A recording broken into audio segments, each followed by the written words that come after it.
Welcome to the Ghost Stories YouTube channel. Here, we will bring you the scariest experiences through ghost stories, mysteries, and inexplicable mysteries of the mysterious world. Whether you are someone who enjoys learning about ghost stories or simply looking for a new entertainment experience, our channel will be the ideal destination. Join us in the horror space and get ready for the most tense and scary moments. Don't forget to press the subscribe button and notification bell so you don't miss any new videos. Thank you for joining the Ghost Stories YouTube channel, and now, get ready for some spooky moments with us. The Dead Spell. Chapter 8. Thank. I nodded and took it, suddenly curious about his identity. Who are you? Why do you live with him? He doesn't look like a bad person. Why would he live with such a cruel man? When I was a kid, my teacher picked me up. My teacher must have been Mr. Hong. Does he have such compassion? Didn't he take you out to practice wormwood? After asking, I suddenly felt funny because of the question itself. My question. Teacher loves me very much. He replied that there was no beginning or end. I sighed. A man who dared to kill people so cruelly like Master Hong had the compassion to take a boy home to raise without taking him to practice witchcraft. How strange. Having been with him for so many years, you must have helped him countless times, right? I scoffed and suddenly shivered. If he normally helps Master Hong kill spellcasters, then wouldn't I be in the house of murderers? Since I was a child until now, I have never seen a teacher kill someone. He shook his head. I stopped killing people a long time ago.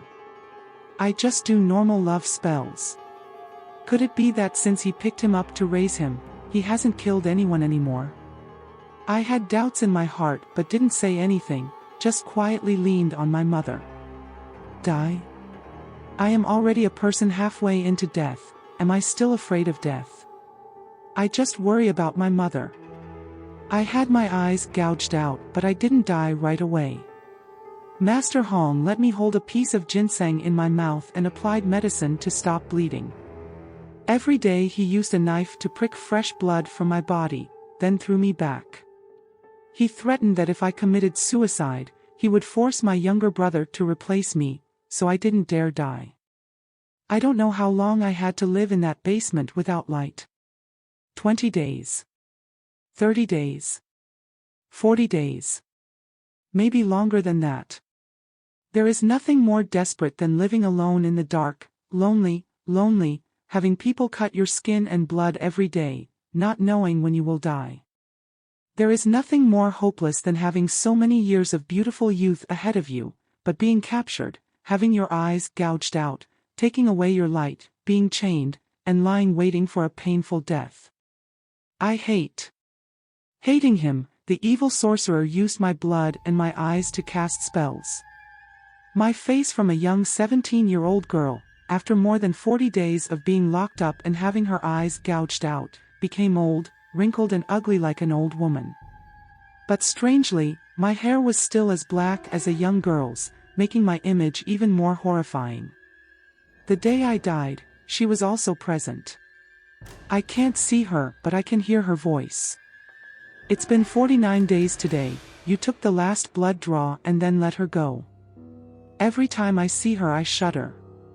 The woman's voice rang out. Let go, she will call the police, we will be arrested. So what to do? Sick, then take my talisman-laced wooden stake and pin it to her heart, and after 3 days, take the body and bury it. Later, I will burn the wooden stake to ashes, mix it with water and soak a piece of jewelry or bring it with you. Bring someone with you so you won't be haunted by her revenge. Is that too cruel? Huh. If you still dare to gouge out your eyes and draw blood, don't show mercy. A blind girl, turning wrinkled and old like an old woman, living is not as good as dying, it is better to help her escape.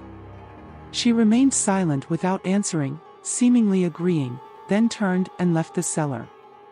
Cuck me, fuck me, I whispered.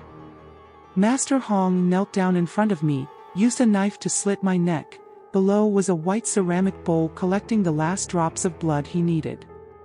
Then, after that, I became a vengeful spirit, swearing that I would make all those who pushed me to this dead end pay. Their children and grandchildren must also pay the price. I woke up in a panic. Woke up, the clock struck 3 o'clock at night. I was still in the main room of Mr. Huang's house, collapsed next to the fire, my mother still leaning against me, sleeping. But my heart ached, my chest heaved, and it was hard to breathe. I cried, I realized I was crying. I looked out into Mr. Huang's dark garden. Suddenly the moonlight shone down, making the scene clear. There was a woman wearing a Dao ethnic costume, her head wrapped in a red scarf. She was walking. Smiling, I'm sure she was smiling, waving at me and whispering, "Come here, you're almost here." "Mom, she. I pulled my mother's sleeve in panic, mumbling tremblingly. My mother was dreamy, her eyes opened and closed, looking at me, then looking in the direction I was pointing. Outside the garden is still a quiet darkness, occasionally the sounds of forest animals echo. Absolutely no figure wearing a red scarf like I saw earlier.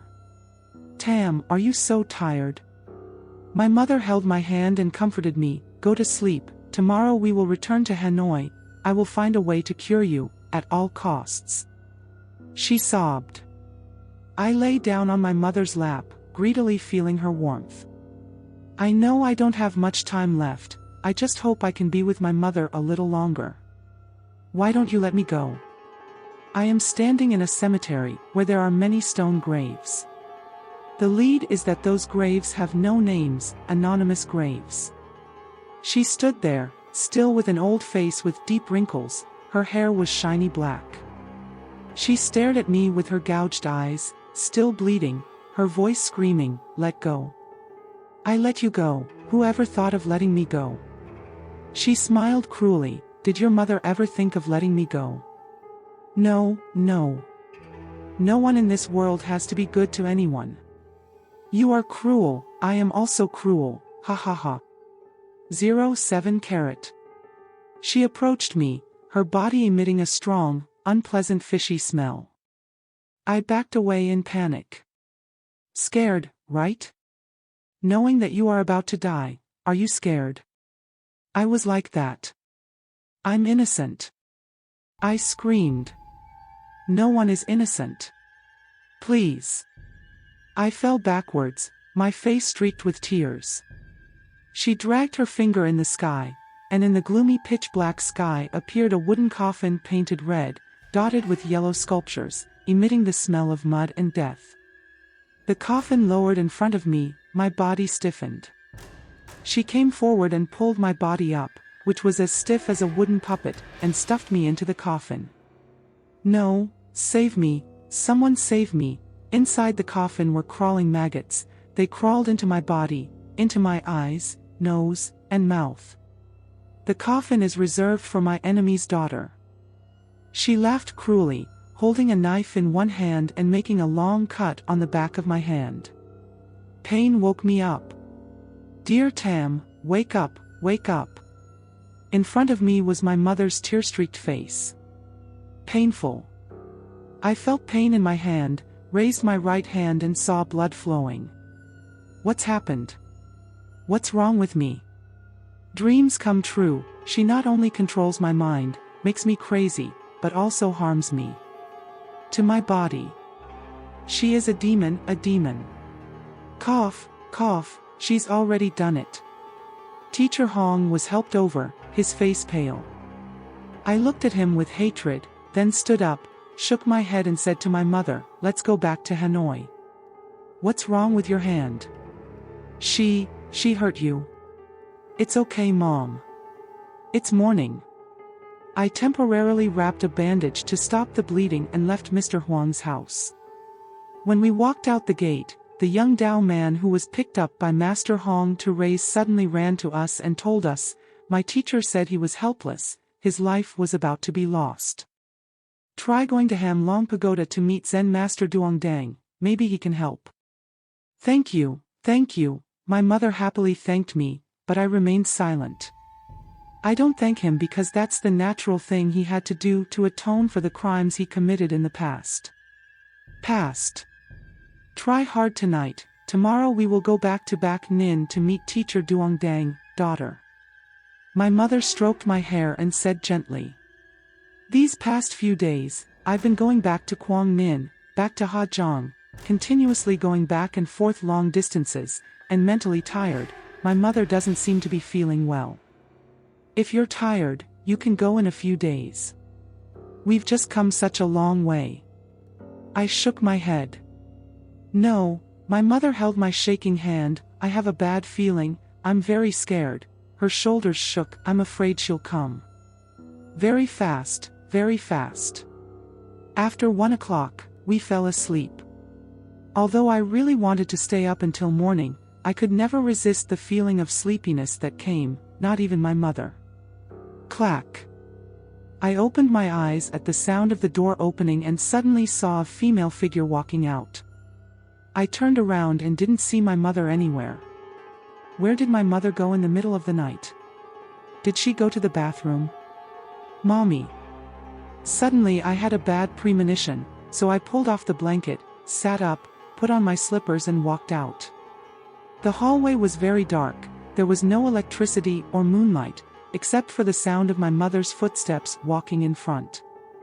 I reached over and turned on the hallway light, but it didn't turn on. I had to run into my room, get my phone, turn on the flashlight, then go back out to chase my mother.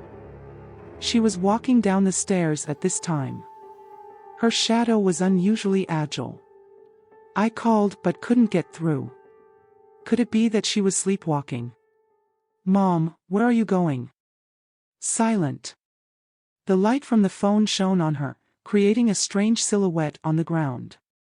Then my mother quickly entered the kitchen and opened the refrigerator. Soap. Soap. The sound of people chewing vegetables in the quiet night made me feel vaguely creepy. My mother woke up in the middle of the night and opened the refrigerator to find something to eat. I remember she didn't plan on snacking in the middle of the night. I slowly walked closer, shining the flashlight as I walked.